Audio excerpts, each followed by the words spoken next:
جارکی لشکر مروفکی دز زفت کرن وی آنین محکمه درخستن پیشبری حاکم جه پرسی گو سوجه تا چیه میرو میرک بدنگه کی نظم گو تشتک تنه از بنی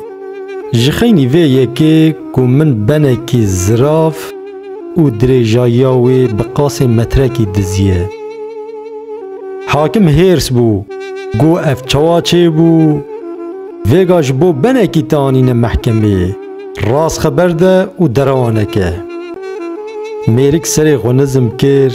و گو از بنی جیلک اک جی ببن و گریدایی بو